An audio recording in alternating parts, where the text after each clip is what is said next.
इस वीडियो में हम क्लास 9th इंग्लिश की क्वेश्चन बैंक 2022 के क्वेश्चन नंबर 13 जिसका नाम है मोमेंट के क्वेश्चंस को डिस्कस करेंगे। इससे आपके दो नंबर के दो क्वेश्चन आने हैं। तो देखते हैं। लेसन नंबर 1 है the lost child. What are the things the child sees on his way to the fair. मेले में जाते समय बच्चे को क्या क्या चीजें दिखाई देती हैं।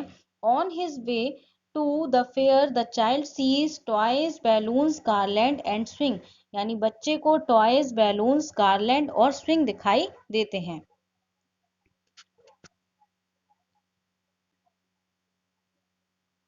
In the fair he wants many things. What are the. मेले में उसे बहुत सारी चीजें चाहिए हैं। In the fair, he wants to buy the toys, sweets, a garland and balloon and a ride on roundabout. मेले में वो क्या क्या खरीदना चाहता है। वो टॉयज, स्वीट्स, गार्लैंड और बैलून खरीदना चाहता है और राउंड बोट की सवारी भी करना चाहता है। थर्ड क्वेश्चन है when does he realise that he has lost his way. ये बात उसे कब पता चलती है कि वह अपना रास्ता भटक गया है। He realizes that he has lost his way on reaching the round boat. जब वह राउंड बोट के पास पहुंचता है तब उसे यह बात रियलाइज होती है।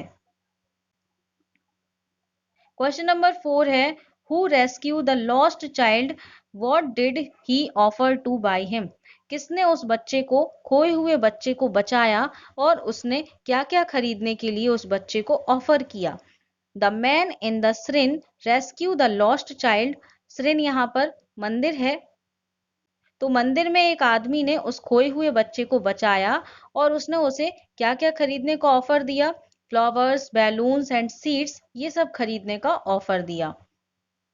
क्वेश्चन नंबर 5 है what was the first reaction of the child when he realised that he had lost his parents. बच्चे का पहला रिएक्शन क्या था जब उसे यह रियलाइज हुआ कि उसके पेरेंट्स उससे बिछड़ गए हैं। The child panicked. बच्चा पैनिक करने लगा, घबरा गया। He cried and shouted for his parents. वो अपने पेरेंट्स के लिए रोने लगा, चिल्लाने लगा। लेसन नंबर 4 है in the kingdom of fools. Question number 6 what are the two strange things the guru and his disciple find in the kingdom of fools. ऐसी कौन सी दो चीजें अजीब थी जो किंगडम ऑफ फूल्स में गुरु और चेले को अजीब लगी। पहली चीज है in the kingdom people slept during the day and worked in the night. Kingdom में लोग जो थे वो दिन में सोते थे और रात में काम करते थे। सेकेंड चीज अजीब लगी the cost of everything in the market was the same. Market में जो भी चीजें थी सभी का एक ही प्राइस था, 1 डूडू। क्वेश्चन नंबर 7 है Why does the disciple decided to stay in the king of fools? जो चेला था, डिसिपल था, उसने ये क्यों डिसाइड किया कि वो किंग ऑफ फूल्स में रुकेगा। The disciple decides to stay in the king of fools because the cost of everything was 1 डूडू। वहां पर जो भी चीजें मिलती थी सभी का प्राइस ओनली 1 डूडू था और he only wanted good and very cheap food. और वह बहुत ही अच्छा और सस्ता खाना चाहता था। क्वेश्चन नंबर 8 है name all the people who are tried in the king's court. राजा के दरबार में कौन कौन से लोगों को लाया गया, उनके नाम लिखने हैं। The rich merchant, the bricklayer, the dancing girl and goldsmith are all tied in the king's court. इन सभी को राजा के दरबार में लाया गया। क्वेश्चन नंबर 9 है who is the real culprit according to the king. राजा के अनुसार जो सच्चा मुलजिम था वो कौन था। The real culprit according to the king is the merchant. Merchant था वो। क्वेश्चन नंबर 10 है who became the king and the prime minister of the kingdom. Kingdom का प्राइम मिनिस्टर और किंग कौन बना। गुरु बिकेम द किंग। जो गुरु थे वो किंग बने, एंड हिज डिसिपल, और जो उनका चेला था, उनका जो शिष्य था, became the prime minister of the kingdom, वो किंगडम का प्राइम मिनिस्टर बना। Lesson number 5, the happy prince. Question number 11 है, why does the happy prince send a ruby for the seamstress? Happy prince ने सीमस्ट्रेस के लिए ruby क्यों भेजा? The happy prince send a ruby for the seamstress, क्योंकि because she was very poor, वो बहुत गरीब थी, and could not feed her child who was suffering for fever, और जो बच्चा उसका बुखार से पीड़ित था वह उसे कुछ भी खिला नहीं पा रही थी। क्वेश्चन नंबर 12 है, what does the swallow do in the seamstress house? यानी कि सैलो ने सीमस्ट्रेस के हाउस में जाकर क्या किया?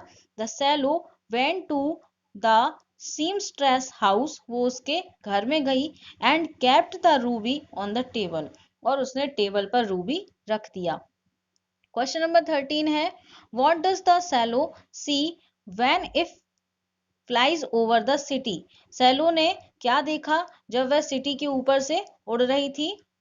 When the swallow flies over the city, it saw, उसने देखा, the rich people making merry, जो अमीर लोग हैं वो मैरी यानी होता है आनंद से रह रहे हैं, मजा कर रहे हैं, and the beggar sitting at the gates of the rich man's house, और जो बैगर हैं वो रिच मैन्स के हाउस के गेट पर बैठे हुए हैं।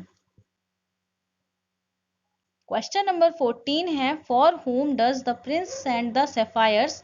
प्रिंस ने सैफायर्स को किसके लिए भेजा था? The happy prince send sapphires to a young girl and a writer, young girl और राइटर के लिए भेजा था। क्वेश्चन नंबर 15 है, what were the drops of the rain actually? जो ड्रॉप्स ऑफ रेन थी वो वाकई में क्या थी? तो the drops of rain were actually the happy princess tears, जो ड्रॉप्स ऑफ रेन थी वो एक्चुअली में हैप्पी प्रिंस के आंसू थे। क्वेश्चन नंबर 16 है, where did Sue and Johnsy stay? What was their profession? Sue और जॉनसी कहाँ रहते थे और उनका क्या प्रोफेशन था? They lived in a small flat on the 4th story of an old house, they were both artist. एक पुराने से घर की चौथी मंजिल पर एक छोटे से फ्लैट में दोनों लोग रहती थी। दे वर बोथ आर्टिस्ट, वो दोनों ही आर्टिस्ट थी। क्वेश्चन नंबर 17 है, what illness did Johnsy have? Johnsy को कौन सी बीमारी हो गई थी? हु लुक्ड आफ्टर हर, और कौन उसकी देखभाल करता था? Johnsy was suffering from pneumonia, उसको निमोनिया हो गया था।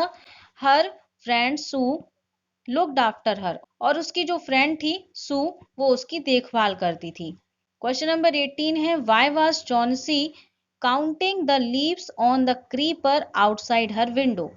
जॉनसी अपनी विंडो के बाहर क्रीपर की पत्तियां क्यों गिन रही थी? Johnsy had made up her mind that the day the last leaf fell off the creeper she would die, so she was counting the leaves। Johnsy ने अपने माइंड में यह बात बना ली थी कि जिस दिन इस क्रीपर का लास्ट पत्ता गिर जाएगा उस दिन ये क्रीपर डाई यानी मर जाएगा। इसीलिए वो जो है पत्तियों को गिन रही थी। क्वेश्चन नंबर 19 है, who was बैरमन? बैरमन was a 60-year-old painter whose only ambition was to point a masterpiece। बैरमन एक 60 साल का ओल्ड पेंटर था जिसकी एक मास्टरपीस को पेंट करने की इच्छा थी। क्वेश्चन नंबर 20 है, what did Sue feel when she saw the last leaf on the creeper who was at the window with her? Creeper पर लास्ट पत्ती को देखकर सू को कैसा फील हो रहा था, क्या फील हो रहा था, और उस समय उसके साथ उस खिड़की पर कौन था? सू फेल्ट एक्सट्रीमली वरीड, सू जो है वो बहुत ज्यादा चिंतित हो गई थी। बैरमन an old painter was at the window with हर, जो बैरमन ओल्ड पेंटर था वो उसके साथ में उस समय था। तो इस तरह से इसके क्वेश्चंस कंप्लीट हुए। आई होप कि आपको सारे क्वेश्चंस अच्छे से समझ में आ गए होंगे। अगर आपको क्वेश्चंस अच्छे से समझ में आ गए हैं तो प्लीज़ वीडियो को लाइक कर दीजिए और अपने फ्रेंड्स को भी ज़्यादा से ज़्यादा शेयर करिए। इसमें मैंने कुछ इंपॉर्टेंट क्वेश्चंस पर टिक लगाए हैं जिन्हें आप ज़रूर याद कर लीजिएगा। नेक्स्ट वीडियो में हम इसके आगे के और भी पार्ट्स को सॉल्व करेंगे। तो अगर आप मेरे चैनल पर पहली बार आए हैं तो चैनल को सब्सक्राइब करके नोटिफिकेशन बेल आइकन को प्रेस करके ऑल पर जरूर क्लिक कर दीजिए, ताकि आपको इसी तरह से आगे आने वाले पार्ट्स की नोटिफिकेशन सबसे पहले मिले। तो मिलते हैं नेक्स्ट वीडियो में। Thanks for watching this video.